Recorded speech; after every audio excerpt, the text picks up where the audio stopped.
नमस्कार। आज हम सब मिलकर हरिवंश राय बच्चन की एक बहुत ही खास कविता आत्मपरिचय की गहराई में उतरने वाले हैं। देखिए, ये सिर्फ एक कविता नहीं है, बल्कि एक सफर है।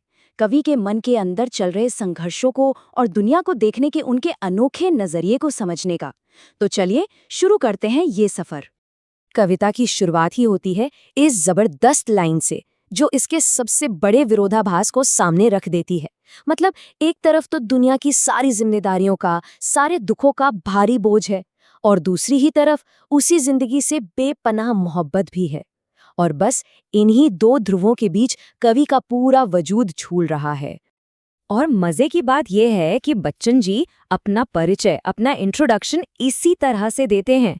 ये कोई सीधा साधा इंट्रोडक्शन नहीं है, बल्कि ये तो खूबसूरत कॉन्ट्रडिक्शंस की, यानी विरोधाभासों की एक पूरी लड़ी है, जिससे हमें उनके व्यक्तित्व की गहराई का पता चलता है। यहाँ सबसे दिलचस्प बात क्या है पता है? कि कवि इन दोनों में से किसी एक को चुनते नहीं हैं। वो दुनिया का बोझ भी उठाते हैं और उसी जिंदगी से जी भर के प्यार भी करते हैं। वो इन दोनों एकदम ऑपोजिट लगने वाली चीजों को एक साथ गले लगाते हैं। अच्छा, एक और कॉन्ट्रडिक्शन देखिए। कवि कहते हैं कि उनके दिल में अंदर तो भावनाओं की आग जल रही है, लेकिन जब वो अपनी बात कहते हैं या लिखते हैं तो उनकी आवाज एकदम शांत, ठंडी होती है। सोचिए, अंदर इतनी उथल-पुथल और बाहर इतनी शांति। क्या कमाल का बैलेंस है ये। तो अब आगे बढ़ते हैं और कविता के उस हिस्से पर आते हैं जहां कवि अपने और इस दुनिया, मतलब ये जो मटीरियलिस्टिक दुनिया है, इसके साथ अपने रिश्ते की बात करते हैं। और ये रिश्ता बड़ा कॉम्प्लिकेटेड है, जिसमें अक्सर टकराव भी होता है। और ये जो लाइन है ना, मैं बना बना कितने जग रोज मिटाता, ये कमाल की है। ये साफ साफ बताती है कि कवि को ये असल दुनिया, ये बाहरी दुनिया अधूरी सी लगती है, इनकम्प्लीट लगती है। तो वो क्या करते हैं? वो अपनी कल्पना से, अपने सपनों से रोज एक नई, अपनी खुद की परफेक्ट दुनिया बनाते हैं और फिर उसे मिटा भी देते हैं। मतलब वो इस दुनिया के कायदे कानूनों में बंधे हुए नहीं हैं। और अगली ही लाइन में वो इस बात को और पुख्ता कर देते हैं। ये उनकी चॉइस है। वो जानबूझकर अपनी अंदर की दुनिया में, अपने इमोशंस और सपनों की दुनिया में रहना चुनते हैं। क्यों? क्योंकि उन्हें वो दुनिया इस असल दुनिया से कहीं ज्यादा सुकून देने वाली लगती है। और वो सपनों का संसार वो हमेशा अपने साथ लिए फिरते हैं। चलिए, अब कविता के फिलोसॉफिकल हिस्से में चलते हैं, उसकी गहराई में उतरते हैं। ये वो हिस्सा है जहां कवि उस ज्ञान को चैलेंज करते हैं जो हम सब सीखते आए हैं, जो दुनिया हमें सिखाती है।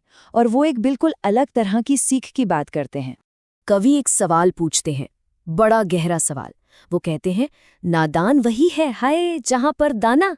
यहाँ दाना का मतलब है वो लोग जो बहुत दुनियादार हैं, चतुर हैं, जिन्हें लगता है कि वो सब जानते हैं। तो कवि असल में ये पूछ रहे हैं कि कहीं असली नादान, असली बेवकूफ वही लोग तो नहीं जो खुद को सबसे समझदार मानकर दौड़े जा रहे हैं। तो फिर इसका हल क्या है? इसका रास्ता क्या है? कवि अपना जवाब देते हैं, मैं सीख रहा हूं सीखा ज्ञान भुलाना। मतलब, असली विजडम, सच्ची समझदारी दुनिया भर का ज्ञान इकट्ठा करने में नहीं है, बल्कि उस ज्ञान को भुला देने में है, ताकि दिल की सच्चाई को अपनाया जा सके। वो दुनिया का सिखाया हुआ पाठ भूलना सीख रहे हैं। अब एक और बहुत जरूरी बात पर आते हैं कि कैसे दुनिया कवि के दर्द को, उनकी तकलीफ को समझ ही नहीं पाती। दुनिया उनके दिल से निकली आवाज को बस एक आर्ट फॉर्म, एक कला समझ लेती है। कवि अपनी शिकायत कुछ इस तरह बयान करते हैं, मैं रोया, इसको तुम कहते हो गाना। सोचिए, कवि तो अपने असली दर्द में, अपनी असल तकलीफ में रो रहे हैं, और दुनिया उसे सुनकर कह रही है, वाह क्या गाना है। मतलब उनके दर्द को एक परफॉर्मेंस समझ लिया गया। और अगली ही लाइन इस गैप को, इस खाई को और भी गहरा कर देती है, मैं फूट पड़ा, तुम कहते छंद बनाना। मतलब जब उनका दर्द बर्दाश्त से बाहर हो गया, जब वो टूट कर बिखर गए, तो लोगों ने कहा, देखो देखो क्या खूब कविता बना रहे हैं। ये आर्टिस्ट की पीड़ा और ऑडियंस के रिएक्शन के बीच का कितना बड़ा डिस्कनेक्ट है। और यही वजह है कि दुनिया भले ही उन्हें कवि का टैग दे, पोएट कहे, पर वो खुद को एक नया दीवाना कहते हैं। वो इस कवि वाले लेबल को रिजेक्ट करते हैं। क्यों? क्योंकि उन्हें लगता है कि ये शब्द उनकी पोएट्री के पीछे जो असल पागलपन है, जो जुनून है, उसे कैप्चर नहीं कर पाता। दीवाना शब्द उस पैशन को, उस दीवानगी को ज्यादा अच्छे से बयां करता है जो उनकी सारी क्रिएटिविटी का सोर्स है। और इसी दीवानगी से हम पहुंचते हैं कविता की फाइनल फिलॉसफी पर, जो शायद सबसे जरूरी भी है, और वो है मस्ती का संदेश। एक ऐसा जीवन जो पूरी तरह मस्ती और उल्लास से भरा हो। तो ये मस्ती है क्या? कवि इसे 3 स्टेप्स में समझाते हैं। सबसे पहले तो दीवानों का वेश, यानी एक दीवाने का रूप अपना लो, दुनिया की परवाह छोड़ दो। दूसरा, मादकता निशेष, यानी अपने अंदर एक ऐसी खुशी महसूस करो जो कभी खत्म ही ना हो। और जब ये हो जाए तो तीसरा स्टेप है मस्ती का संदेश, यानी उसी खुशी का मैसेज पूरी दुनिया में फैला दो। मस्ती मतलब दुनिया की फिक्र से आजाद होकर अपने अंदर की खुशी में जीना। और आखिर में यही कवि का असली मकसद है। कविता की ये आखिरी पंक्तियां सब कुछ कह देती हैं। जिसको सुनकर जग झूम झुके लहराए, मैं मस्ती का संदेश लिए फिरता हूँ।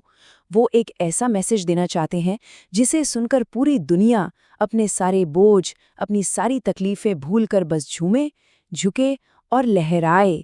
उनकी असली कामयाबी एक मशहूर कवि बनने में नहीं है, बल्कि दुनिया में ये मस्ती, ये आनंद फैलाने में है। तो बच्चन जी की ये कविता हमें एक बहुत ज़रूरी सवाल के साथ छोड़ जाती है कि जीवन के इतने सारे बोझ के बीच, इतनी जिम्मेदारियों और गमों के बीच, कोई अपने साथ मस्ती का कौन सा संदेश लेकर चलता है?